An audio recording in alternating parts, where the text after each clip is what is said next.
Hey everyone, Joe Waxman here. In this video, I want to look at the chart of Traci Lords. Originally, she got her start as a adult actress, underage. It was quite a scandal, but I'll get into all that. Guys, don't forget to hit the like button and subscribe if you have not already. Okay, go right into our Wikipedia. Okay, born Nora Louise Kuzma. She has quite a varied career, quite an interesting and exciting life. She entered into the adult film industry using a fake birth certificate when she was 16. And she was one of the most sought after actresses in that industry during her career. Then the FBI got an anonymous tip that she was underage. She also had appeared in adult magazines like Penthouse and Playboy and done a bunch of porno movies, like full on. And then there was a bunch of court cases and fallout and prosecutions. And her films were banned as child pornography because she was 16 and 17. After that, so after she turned 18, she left the pornography industry and decided to become a real actress. And she took acting lessons and made her way into the film industry, the real film industry, movies. She had some minor lead roles and some major non-lead roles. One of the big ones was John Waters' teen comedy Crybaby. And she was in a lot of TV shows. I'm not going to name them all. And various movies. And she also has a music career. Making mostly dance movies, or sorry, dance songs, and she sings. And she did some other stuff. She released an autobiography, and I think also like a dance video or a workout video, like that. So her early life, her, let's see, Steubenville, Ohio, alcoholic and abusive father. Then her mother, they got divorced. Her mother had a new boyfriend. They moved to Redondo Beach, California. She dropped out of high school at age 15 to enter the porn industry. She developed a rebellious attitude. She was angry at her mother, found a father figure in her mother's boyfriend, Roger Hayes. He was a drug abuser and molested her in her sleep. How awful is that? Mother's boyfriend molests you.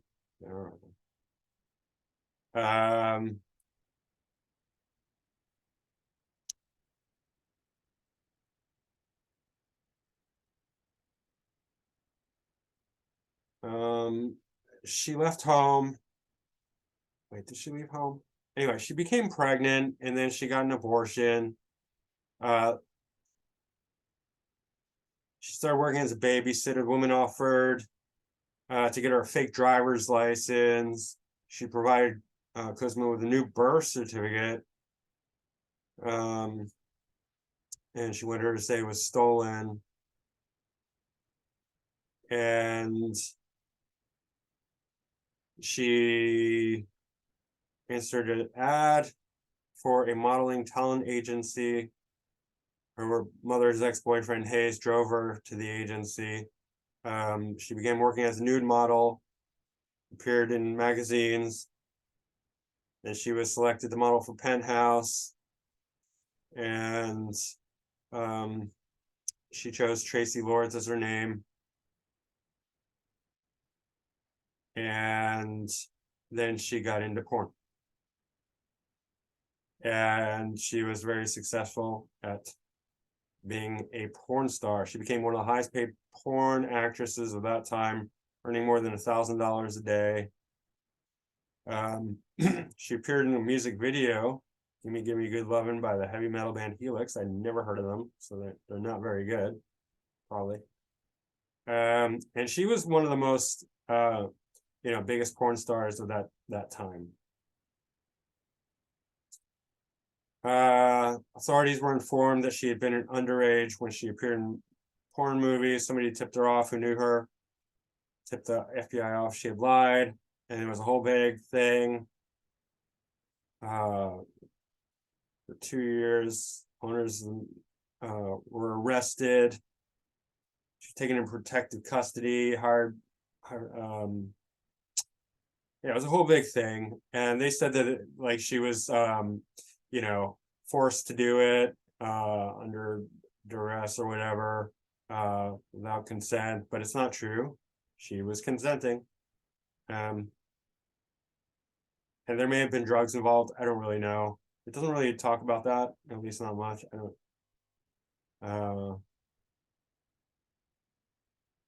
And so they had to remove all her porn scenes from and it cost them a lot of money and blah blah. Her only porn movie legally available in the United States is Traci, I Love You, filmed in Cannes, France, 2 days after her 18th birthday. Okay. After spending several months in therapy, she decided to concentrate on acting. She studied acting, and she got some roles. She starred in a B sci-fi Not of This Earth remake. And it did not do well in the box office, but it did well in video sales. And then she appeared in more movies. She signed with a modeling agency. She appeared in the magazine Muscle and Fitness. She became a spokesperson for Children Unite, an organization for runaway and abused children. Planning to release a book. And she, at some point, I don't know, I can't remember where I read this, but she said she was raped. Well, obviously, I guess by her befriended abusive mother's boyfriend, which is weird. I guess it's sort of like Stockholm syndrome. Like he was molesting her, and then she became friends with him. So I don't know, weird kind of. She auditioned for Breathless Mahoney in the film Dick Tracy, but the role went to Madonna. And then she scored the role in Crybaby. John Waters, he referred to her as a sexual terrorist. But that was her first big success. Johnny Depp was in that.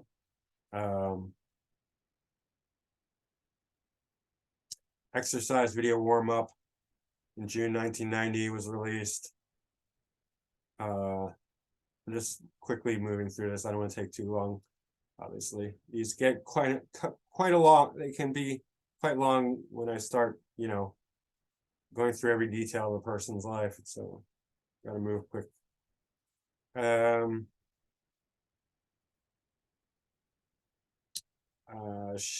she started recording songs.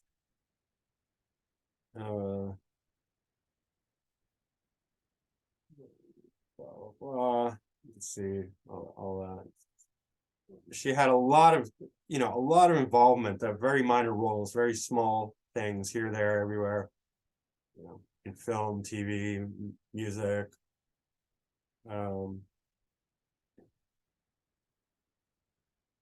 She was in TV Roseanne, Melrose Place, her debut album, A Thousand Fires, received generally positive reviews, and lead single Control peaked at #2 on the Billboard Hot Dance Club. I mean, it's dance music. It's not to my liking, but cool. Released on the soundtrack to Mortal Kombat, certified double platinum. Second single, Fallen Angel, was also successful in the charts. Hot Dance Club songs. And then she also became a DJ at some point. So she started performing as a DJ, mostly in Miami nightclubs. She was the opening act of Lollapalooza after party with all these people. She appeared in a commercial for Guess with Juliette Lewis. She appeared in the film Nowhere, television.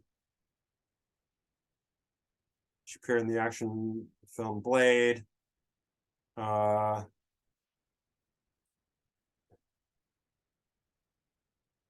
Lead role in the Epicenter and Chump Change films, Epicenter and Chump Change. Romantic comedy Chump Change won her award. She became a regular cast member. First Wave. I mean, so much. Autobiography, Traci Lords Underneath It All. It was released in 2003. Made the New York Times bestseller list. It was criticized by pornographers who claimed they were the victims. In the book, it revealed that she received about $35,000 as total compensation for all of her porno movies, including $5,000 for underage appearance in Penthouse. That's not much, but it seemed like she was making a lot, but I guess really not that much. She officially adopted the name Traci Elizabeth Lords. She tried to go back to her old name, but I guess it didn't work very well. It's a better sounding name than Kuzma, is that what? And it's something like that.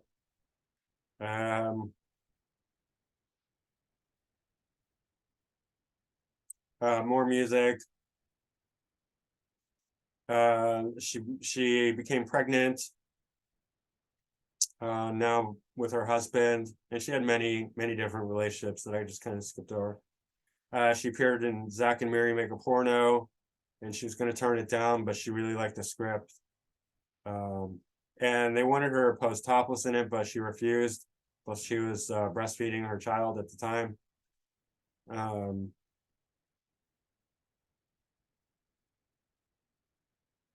More movies, direct-to-DVD science fiction, which was disappointment, according to her. More like a B movie, I guess. New album, Pretty. She had a song, Last Drag, that was a single success. Horror film, Excision. Another song, He's My Bitch. He's My Bitch. Horror movie, Devil May Call. My God, so much. I mean, but just all, nothing really major, right? I guess the major thing was her initial shock and awe of her being 16 in pornography. That's pretty unusual, I think. And they would probably really be, tighten up their security after that because they lost a lot of money. So they're not going to let that happen again. Porn industry.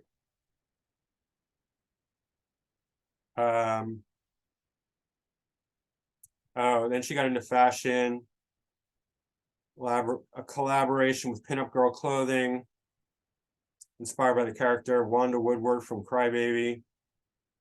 I mean, that character is pretty strong. Like, it carries a strong, I don't know, archetypal image, I guess.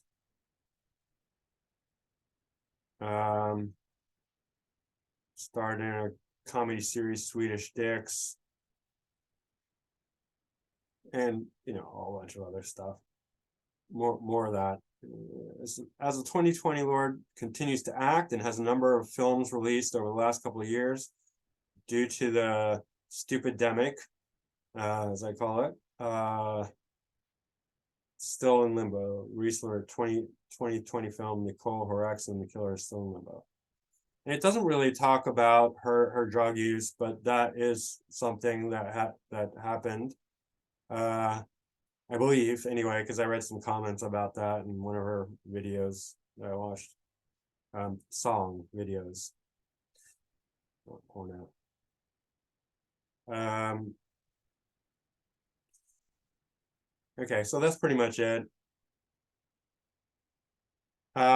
So what's really interesting about Lords is her astrology, obviously, and that's the part that I'm interested in. The rest is just to give it some context. So Taurus Sun in the 8th house, right? Taurus is very sensual on its own, and 8th house is obviously bringing in the sexuality, the depth, the deep stuff, And if I were going to advise Traci Lords, I would tell her, movie roles, stick to like the dark, heavy, seductive, kind of roles, because that's where she's going to really find success. The 8th house themes, the overt sexuality, dark, and it seems like she gravitates towards those roles anyway, but that's what's going to give her success, because an 8th house sun, honestly, that's why she doesn't have tremendous success, because 8th house is, as an actress, 8th house is going to hide her light. An 8th house sun, that's not great for being seen, being heard, but it's great for obviously, like if pornography is your thing, it's gonna support that. But hidden things like as far as that, I mean, it could be a whole lot of things. Obviously, like I have an 8th house sun, so astrology, but that's not her bag. That's not her thing. But like in movies and film, music, so like like I said, sexuality and stuff like that, and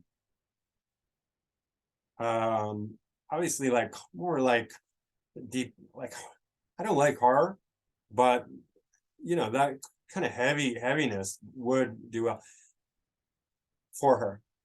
And very sensual type stuff. Her ascendant lord Venus is also in Taurus, so it's very strong. It's her strongest planet, Venus, and because it's in domicile, Venus in Taurus creates a lot of artistic beauty, aestheticism, feminine qualities. Guys, I apologize. I'm just going to pause it for 1 second.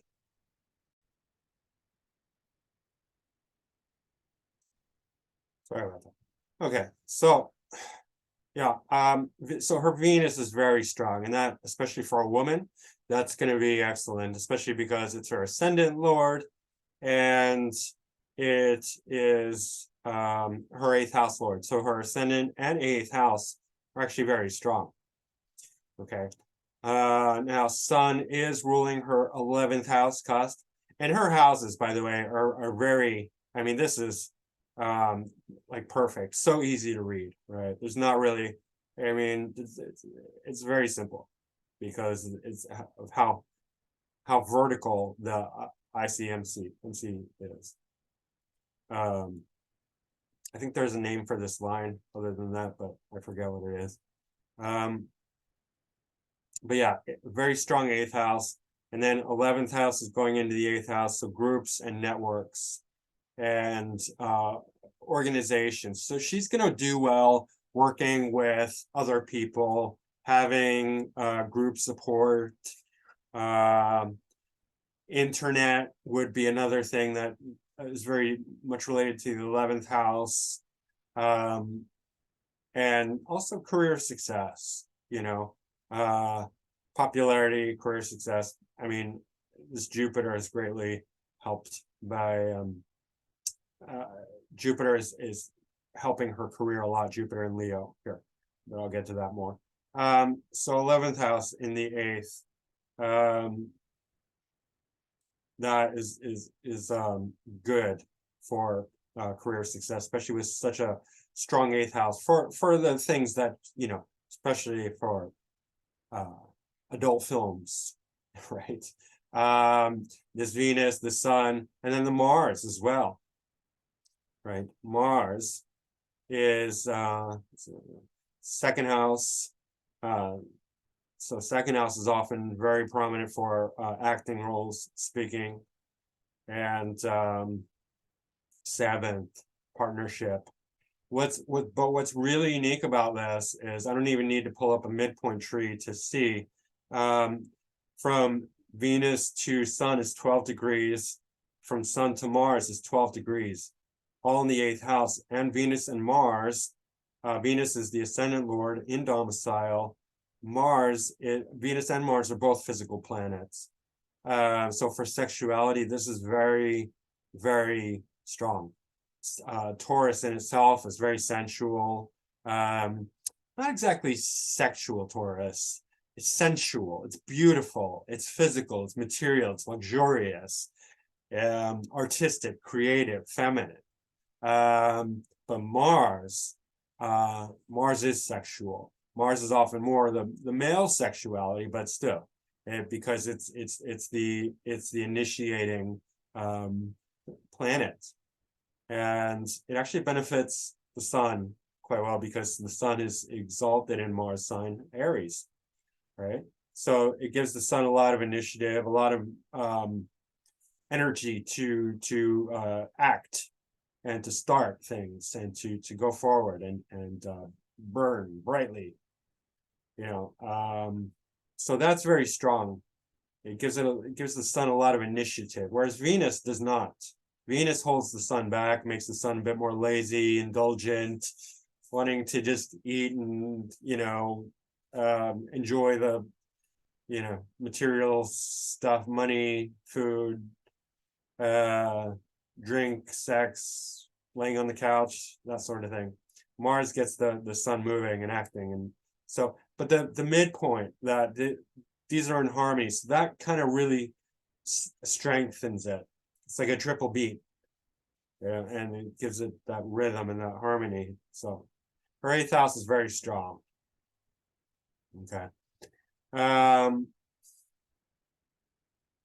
Plus the fact that she's bringing her partnerships into the 8th house. That's a very, I mean, you can see it in different ways, but for sort of sexuality, I mean, that's very strong. Like when the 7th lord is in the 8th house, there's a tendency to meet people and then become intimate with them.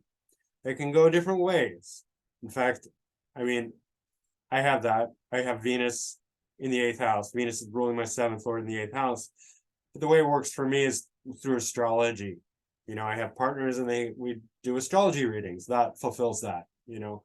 But for her, it's creating this very strong attraction for males, especially with Mars ruling the 7th, to want to have sex with her and don't want to have sex with males.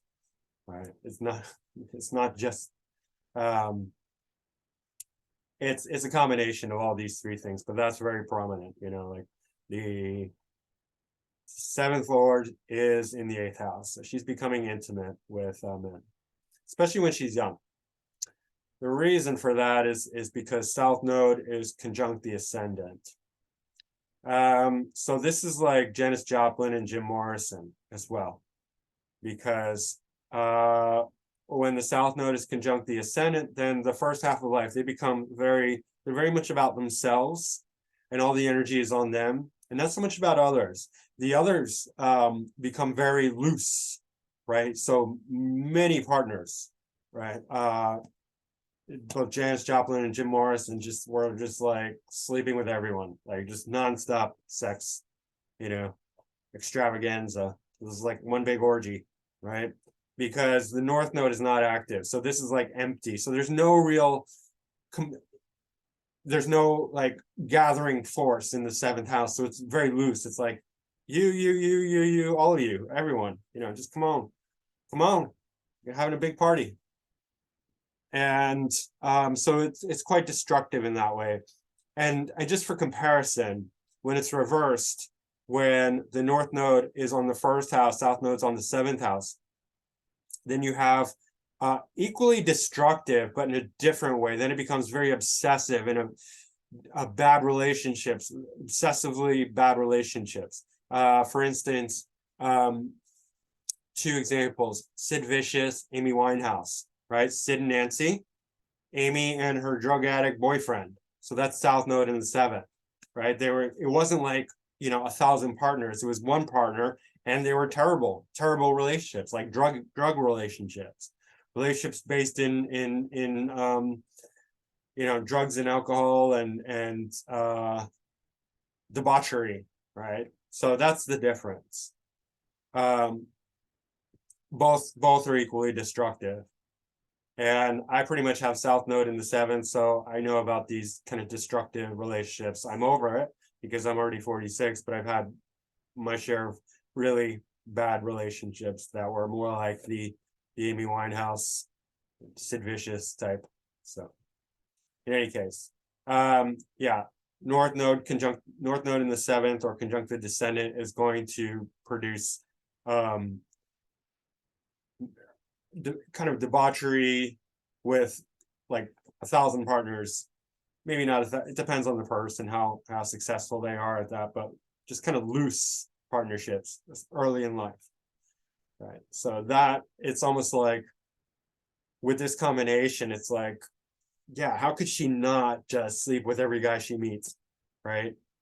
And then it's being recorded on film. I mean, Sun has to do with fame. Sun has to do with being, recognized, recognition, worldliness, and attention. So like the spotlight, the camera, all that. And then Venus makes it all very successful, right? It doesn't have to be successful. It could be a prostitute if it's not in good dignity. It would be more like a prostitute. It wouldn't be filmed. She wouldn't be like the princess of pornography or whatever her title was. It was something like that. Like she was the most successful porno actress of her time, at least one of the top and ones. I mean, that also had to do with this Jupiter here, which is in Leo itself and 11th house. So, the groups, the networks, the career success, this Jupiter is really strengthening her career and making her quite successful at a lot of things, actually. This is obviously not having to do with sex or pornography or anything like that. Jupiter in Leo in the 11th house, or if it's in the 10th house, that's going to create, a lot of success for her. Because Jupiter brings success. Wherever Jupiter is, depending on how it's aspected and what sign, but it brings success and generosity and upliftment and faith. And in Leo, especially, that's going to be really quite strong. Jupiter here is ruling the 3rd in the 6th house. So media groups, 3rd and 11th would be like, sort of like media groups. And also because 3rd house is pulling in 3rd house, that's probably why she's in so many superficial roles, because Jupiter is pulling in this 3rd house, which is that the communication, but it's sort of like a Gemini thing, like many superficial kind of activities. Like she's got her hands in everything, right? And then 6th house also brings in a lot of conflict into those groups. Conflict, competition, that sort of thing. Her moon is in Virgo, which is interesting because moon in Virgo would tend to be much more uptight about things, would tend to be much more reserved, cautious, and puritanical. I know I have my moon in Virgo, and I'm, it tends to make somebody very reserved, because it's that conservative earthy quality. But her moon is conjunct Pluto, and Pluto is the planet of abuse, of domination, of power over, of sexuality, passions, desires. So this Pluto is definitely altering the moon, and Pluto conjunct moon is destructive. I mean, that really is a combination that, obviously, depending on the sign and house, can create some very difficult situations, mental instability, mental illness, depression, remember Karen Carpenter had it in the second house. So second house deals with food. So her issues was with food. Also voice, second house. So with Karen Carpenter, obviously the voice was, excellent, but also issues with food and eating. With Traci, it's the 12th house. Now, 12th house is good for acting, unlike the 8th house. 8th house, not really good for acting. And that's why I think like she's never been, all her roles are fairly minor, as well as her singing. Like she's never really become like this huge star. She's always like a side, act, like a B kind of celebrity. Which is fine. I'm not criticizing. It's just the fact. I mean, she's not like an A-list celebrity because her son is hidden. It's subdued in the 8th house. Right. Her biggest celebrity is in 8th house matters, which is adult film industry. Right. But the 12th house, probably not Virgo. I mean, Virgo, maybe. I mean, it doesn't help it that much. It doesn't help that much, but Virgo, because Leo's in the 12th for Virgo. So Virgo is the least leonine of all the signs, the least egotistical, the best at service for others and, many things, but not like fame and celebrity. But if other factors are supporting it, it can be, there are many Virgo celebrities. But this Pluto and this Uranus are kind of like, that's heavy duty on the moon. Really destructive, mental illness issues, issues around her mother, definitely an abusive mother, definitely an abusive childhood. 12th house can also relate to sexuality, sort of like secondary to the 8th house, but it does bring in that hidden quality, the it's often said like pleasures of the bed are found in the 12th house, nighttime sleeping, that sort of thing. Abuse at night, right? I mean, that's what the boyfriend did to her. Her mother's boyfriend abused her while she was in bed sleeping or something like that. Yeah. That's the Pluto conjunct the moon would definitely alter the whole puritanical nature of Virgo, because Pluto is not puritanical. Pluto sort of defies the puritanical quality of Virgo, which is why, like, if you look at the whole 60s with the Pluto Uranus conjunction, they were not puritanical, right? They completely destroyed the puritanism of Virgo. And they were all about free love, sex, drugs, rock and roll. That's Pluto. Pluto is going to turn Virgo upside down. So she's really going against all that Virgo sort of conservatism in the 12th house. But 12th house is good for acting and music and creativity and all that. It's sponsored by Mercury and Gemini. So she does have some pretty strong planets. Venus and Taurus, Mercury and Gemini. Mercury and Gemini is very smart, very clever. And again, that's the Gemini, the Mercury and Gemini is bringing in that multiplicity, the curiosity, like, ooh, let's do this, let's do that. And that's why she was involved in like so many different things, right?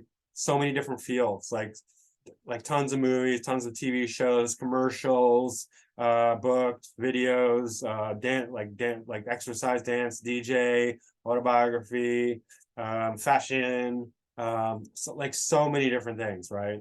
Charities, adult film industry, right? This is like everything. That's Gemini. It's just like curious as can be, just wants to try everything. Right? I've got my son in Gemini. That's one of the reasons I can do like, every single celebrity. I'm like, ooh, let's look at their chart. Let's look at their chart. Let's look at all of them. And it's just like surf. Like I'm not obsessing over anyone. I'm just like, everyone gets their 5 minutes of fame with me, or maybe like half hour, whatever, 40 minutes. But yeah, so that's Gemini. It's very clever, especially Mercury and Gemini. But it's still in the 8th house. and it's actually conjunct Mars, even though it's out of sign. Mars in Taurus, by the way, is a fighter, because of the, it's just the bull in a china shop. It's if the bull gets angry, they can really fight. But Mars conjunct Mercury is also very argumentative, and yeah, they love to talk, and they can be very aggressive communicators, which is interesting. That's why John Waters called her a sexual terrorist, right? I think that's probably why, because I don't have any firsthand experience of her. I just know Mars conjunct Taurus. They talk a lot. They love to argue. They're quite aggressive verbally, right? But this Mercury Gemini also is influencing her Mars towards being very initiative towards so many different things, right? Because of the Gemini influence. Interestingly enough, Black Moon Lilith is also here in Gemini, and Black Moon Lilith is the female sexuality indicator, one of the main ones. So, and it's technically still in the 8th house, but it's moving into the 9th house. So yeah, I just leaving that in there because it seems to make sense with her. Very strong 8th and 12th, and these are trine, right? Pluto is pretty much trine the sun. Mercury too is a little wide, but it's still trine, and this is actually really good for, the Taurus planets are very good for the moon, because moon is exalted in Taurus. So there is somewhat reception here, even though Venus already is in here. The moon is actually, the trine from the moon is actually bonifying the 8th house even more, because it's giving its blessings to Taurus, where it's exalted. So that's quite strong. The Pluto trine the sun is adding even more sexuality to her personality, or her persona. Yeah. Uranus trine Mars. It's a little wide, but it's still there. That's quite explosive, dynamic, makes her much more independent and unique. So yeah, she's bringing in a lot of character into the 8th and 12th house, right? This 12th house is really supporting this 8th house quite strongly. Yeah, and the dispositor of this 12th house is in good dignity, right? Yeah, so moon, moon's ruling the MC, so it's no surprise that she's going into movies, videos, music, because that's all 12th house, creative stuff. Yeah, so what else? Chiron is here in the 6th house.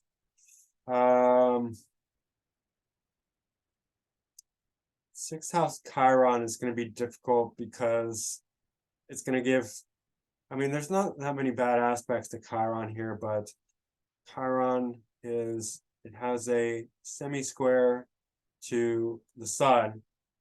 Also, that's issues with her father. Also, 8th house sun alone can create issues with the father, just sun being in the 8th house, right? And she had that alcoholic, abusive father who left them. Sun in the 8th house can often produce a father who's just distant or disappeared, gone.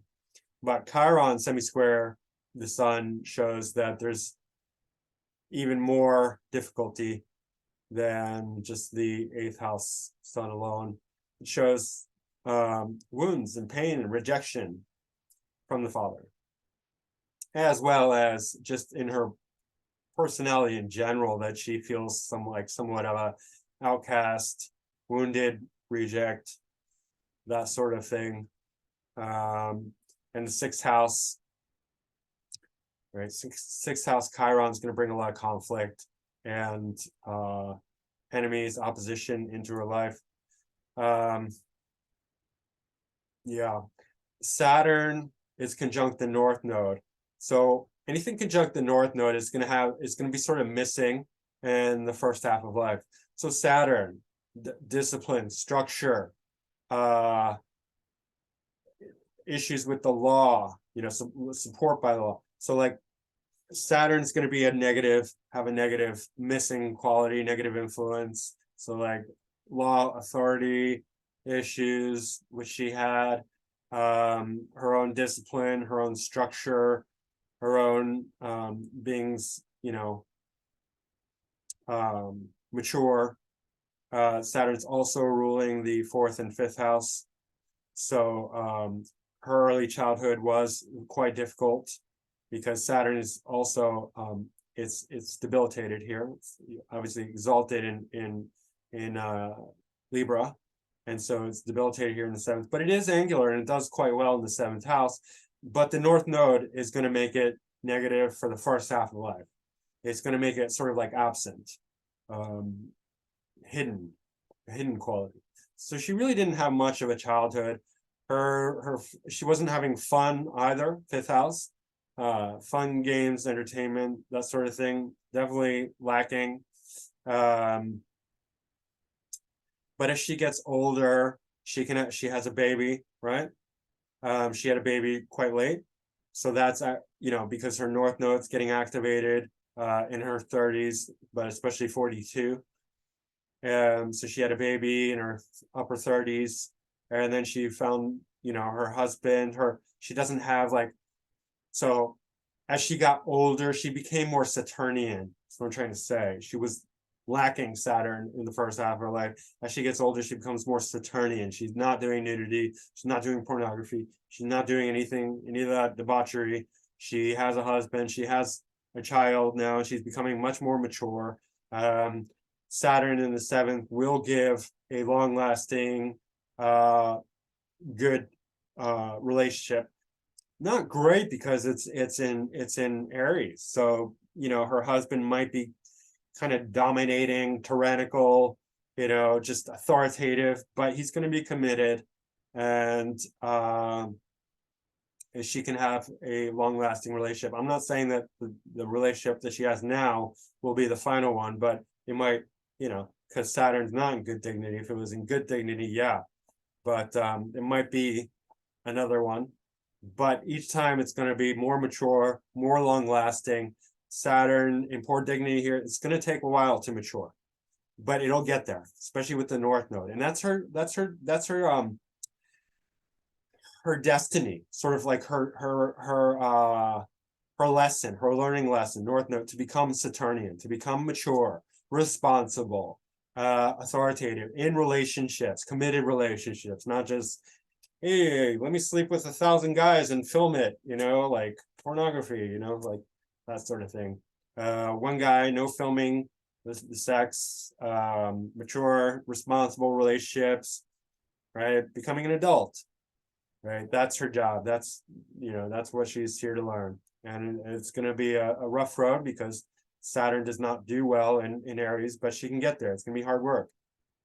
When Saturn is in poor dignity, it indicates hard work and time and effort. Like Saturn will just keep rejecting you. No, do better, do harder, like try harder, like more effort, more time, more, work harder, be more mature, grow up. Right? So a lot of rejection here, but she's going to be obsessed with becoming very mature, very responsible, having healthy, strong, good, honest, decent Saturnian relationships. Okay. Which is interesting. It's fascinating. I mean, honestly, I love the human story, especially where it's like somebody has a really difficult beginning and then they rise to the occasion. They grow up, they mature, they become better, they become stronger. Okay. So I think that's great. There's a really strong sextile between Mercury and Chiron. And I think that gives her sort of like, Chiron, when it's in good relationship, I think can produce a lot of empathy, a lot of concern and care for the underclass, the wounded, the rejected. So her Mercury in Gemini it's not so heartfelt, but it's like on an intellectual level, she's like, yes, let's support those who need help. Let's support those who are in a similar situation to my own, like the abused, the runaways, the women who are raped, who are abused, right? That sort of thing. It's going to create a lot of good understanding. She can relate to, she can communicate, she can be a spokesperson for those people, right? She can write, books and songs and movies and documentaries. I don't know if she's done any documentaries, but she could, about that sort of thing. And it'll be, like her autobiography and her organizations. Mercury's like also a manager, so she can manage an organization that helps the underprivileged. Sixth house also, service to others, right? So, sixth house can be charitable, as can 12th house, right? 12th house is loss, so it's like giving away, but sixth house is service to others. Neptune is in the second. This is not so good for money, but it can be okay for acting and singing. I have Neptune in the second, and I can tell you, money just falls out of my life. Sometimes it magically comes back, that's Neptune. It's like no boundaries, so it's just like ebbs and flows, in and out, mostly out for me. Maybe not, that's not the case for her, but I definitely can't hold on to it. It can produce a nice voice. I was a singer, especially her, like Venus and Taurus rules the voice, second house, so her voice is okay. It's not like fantastic. I think the best voices are usually Jupiter and Mars. Neptune in Scorpio in the second is also going to give a penchant for drugs and alcohol, because Neptune, drugs and alcohol, Scorpio, also those deep desires. Scorpio often does bring in the drugs and alcohol. So that's something that she has to be careful of. Because second house is the consumption, it's the mouth, right? Second house.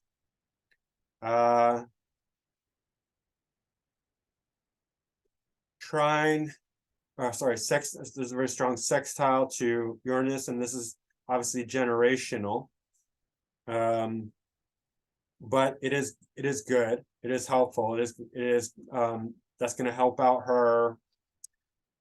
It's going to help out her second house issues. So, money or voice. I mean, Uranus is so spontaneous. So it's like sudden windfall, like suddenly she could get a lot of money, or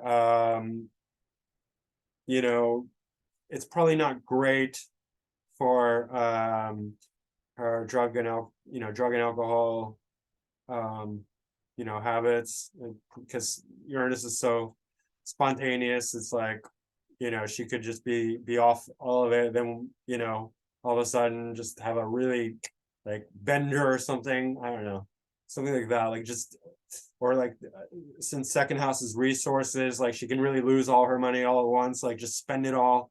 Uranus tied to that, but Neptune tied to the 12th house is actually quite good for acting and creativity and that sort of thing. So like music, that helps a lot. And Uranus is very rhythmic. Neptune is highly creative and imaginative. So that's quite good. Uranus also helps out with acting. And so second and 12th are both good for that.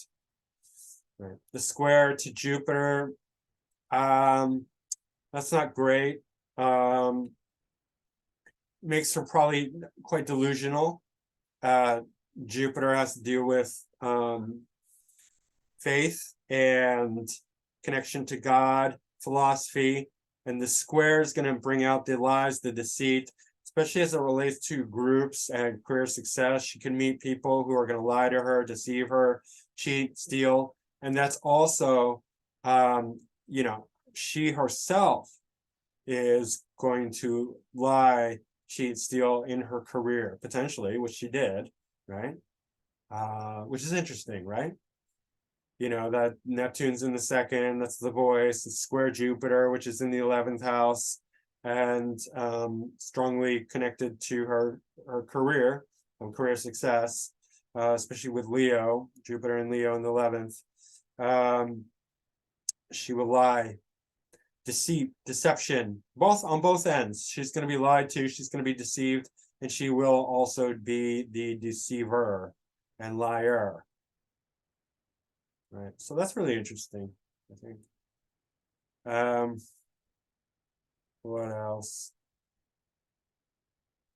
There's a wide opposition between Neptune and Mars, which indicates more drugs, alcohol, lies, deceit, deception in relation to 8th house matters and partnerships. But Mars is bonifying this second house. This is actually good for her voice, strengthening her voice, strengthening her second house, making her good for assets and whatnot. Although she's probably quite a spendthrift, meaning that she probably loves to spend money, because Neptune does not hold on to money. Mars, being so active in the second house, loves to spend money. And Uranus also being so spontaneous. Jupiter square makes it excessive, makes this very excessive. Squares to Jupiter are quite excessive. Jupiter's also square Mars. That's not so bad, but it's tending to make this excessive sexuality, especially with Mars in the 8th house in Taurus. Excessive sensuality, sexuality, Mars, aggression, the desire, the passion, very passionate, excessively passionate. And Neptune here also is good for exotic sexuality, because it's in Scorpio, it's aspecting the Mars in the 8th house, right? So, Jupiter and Neptune, in an aspect to this Mars, are really expanding this Mars, making her excessively passionate and sexual. Wow. Let's look at her draconic. Not too different, because South Node in Libra, so fairly similar, but her ascendant in Virgo is right over Pluto and Uranus. So that's interesting. Pluto is very sexual, Uranus is very independent and changeable, because it's so in the now. So that's very telling of her career path. Let's see, Saturn in Aries, conjunct Chiron in the 6th house. Saturn, law, poor dignity, 6th house, conflict, right? So she has to be careful with the law. She's going to run into issues there, which she did, right? Sun in Aries in the 7th house, so exalted draconic sun in the 7th, so relationships, but also this is excellent for being seen, being heard, being on stage, connecting with the masses. Not so great for relationships, because Sun in the 7th creates too much ego in relationships, but for fame, sure, fame, recognition, all that. Venus is in Aries, conjunct the North Node, which is interesting, because North Node in the 7th, so the dignity of relationships is not good, but excessive. I mean, Venus in the 7th is highly flirtatious, just loves to be that sort of Venusian type of person in relationships. Like Venus in the 7th creates like a love for relationships, right? And like many relationships, highly flirtatious, that sort of thing. Let's see, Mars and Mercury and Black Moon Lilith are still fully in the 8th house. So again, that's reinforcement of the whole 8th house theme. MC in Gemini, that's not surprising considering her career is just like a little bit of everything, right? Not too deep into anything. Jupiter and Leo again, pretty much conjunct the 11th house cusp, but in the 10th quadrant. That's good. Moon conjunct Jupiter and Leo. That's actually quite good because Moon and Jupiter are excellent together. Moon is the ruler of Jupiter's exaltation, which is Cancer. So, you know, they love each other, Moon and Jupiter, and they do very well together. So that's quite strong for her career.